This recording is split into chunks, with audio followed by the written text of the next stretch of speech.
Olá, eu sou a professora Sandra, este é o canal pedagógico.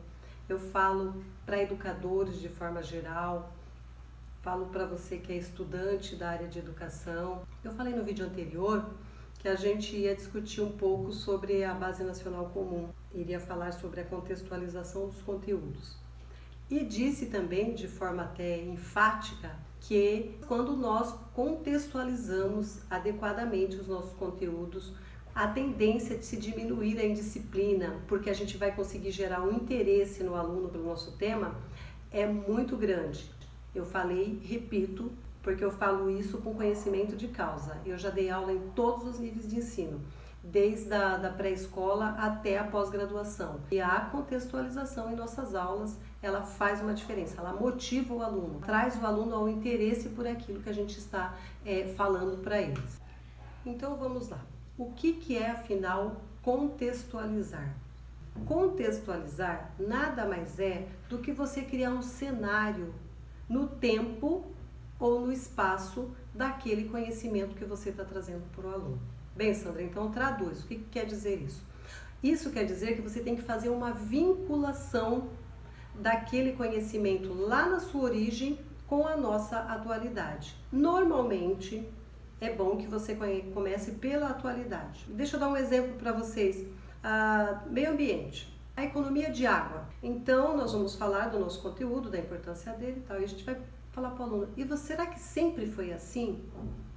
Será que a gente sempre teve que economizar água?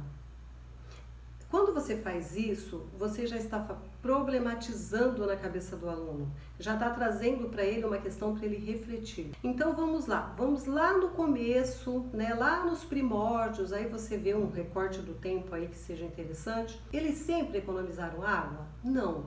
Por que não economizavam? Como era o uso da água que eles faziam lá? Como é o uso que a gente faz hoje? Qual era o tratamento dessa água que tinha lá? Não tinha nenhum. Por que não tinha nenhum? Como era a poluição? E hoje tem que tratar? Tem. E se a gente não tratar? Vamos falar de Brasil. A água do Brasil vai acabar? Tem tanta água no Brasil. Aquela água tratada para a gente consumir. Se a gente não racionar, se a gente não cuidar, essa água nós vamos ter problemas com ele no futuro. Quer dizer, eu falei do presente, eu falei do passado e eu já posso até fazer uma vinculação com o futuro. O aluno, ele vai se sentir dentro do problema, ele vai se sentir dentro do conteúdo. Quando a gente fala, e hoje nós temos todo um sistema de água tratado. Se não era assim, alguém estudou sobre isso. Alguém teve o trabalho de estudar, de pesquisar e de chegar com esse conhecimento até hoje pra gente. E muito ainda vai ter que se estudar para chegar lá na frente. Quer dizer, eu vinculei a raiz desse... Eu criei um cenário no tempo para esse aluno, para ele se enquadrar dentro desse conteúdo.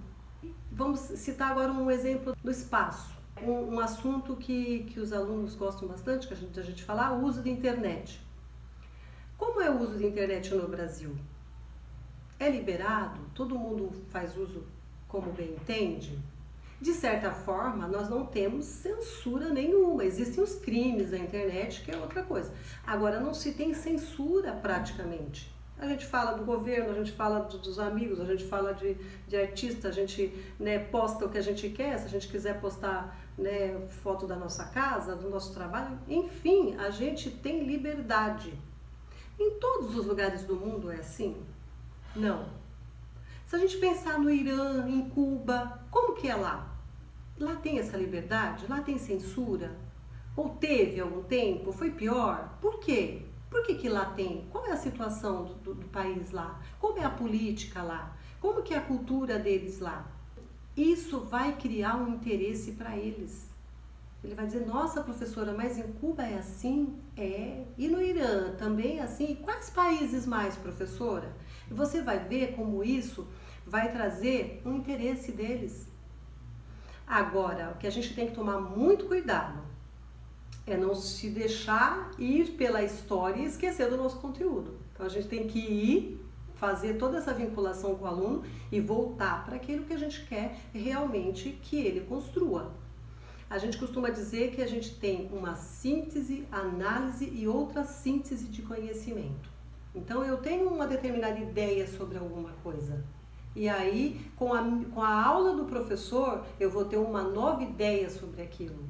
Às vezes a ideia é maior, às vezes a ideia é menor, mas ela vai ser modificada. Porque se você não trouxer nada que modifique também, você também não vai criar uma motivação nesse aluno para ele aprender.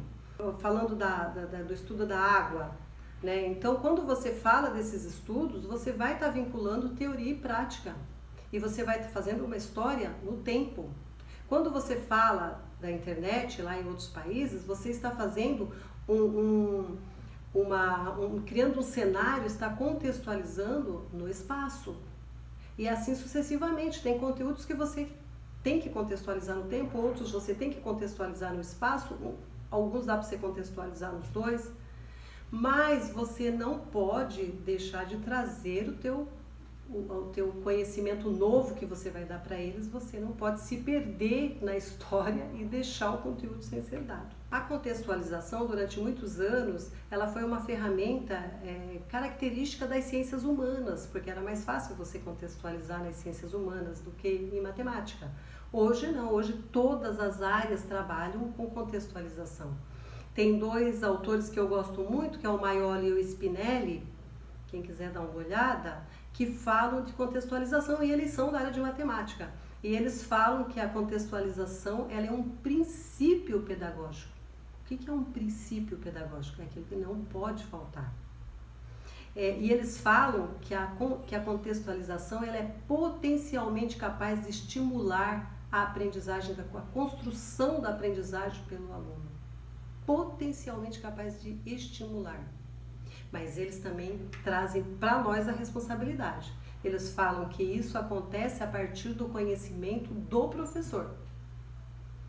Porque se eu não tiver esse conhecimento do assunto que eu vou tratar, desse conhecimento lá da raiz, conhecimento de futuro, né, conhecimento dessas teorias, conhecimento da prática, eu não preparar adequadamente as minhas aulas, eu também não vou conseguir contextualizar adequadamente. Nós, professores, temos que estudar muito. Não é fácil a gente preparar uma aula boa, de sucesso, dá trabalho, dá muito trabalho. Mas é confortável quando você chega para dar a aula, porque você consegue envolver o aluno, você consegue motivá-lo, você consegue fazer a sua aula fluir, a aula passa que você nem sente. Diferente de quando a gente tem aqueles embates, aqueles impasses e que a gente tem que ficar explicando coisas, ficar resolvendo coisas, às vezes até alheia ao nosso conteúdo. Isso é muito desgastante para o professor. Então, quando a gente prepara bem a aula, já prevê a contextualização, já prevê a significação, já prevê problematização, e a gente prepara às vezes uma aula, essa aula rende 2, 3.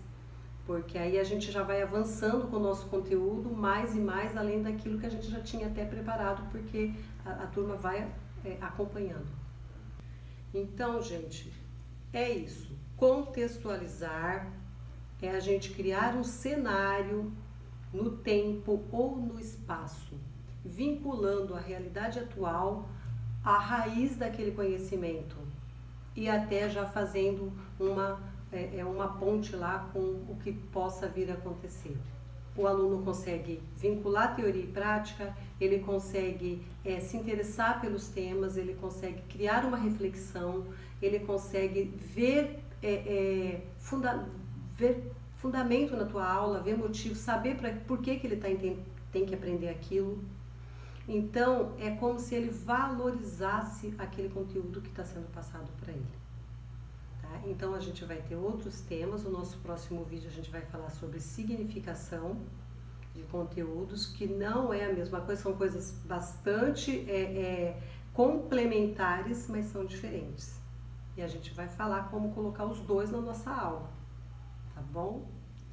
Então eu espero que vocês tenham gostado. E espero que eu tenha, de repente, até vocês tenham até discordado de mim, mas se eu conseguir levar vocês a uma reflexão e de repente vocês estudarem um pouco mais sobre contextualização, eu já fico feliz. Então, que Deus nos abençoe.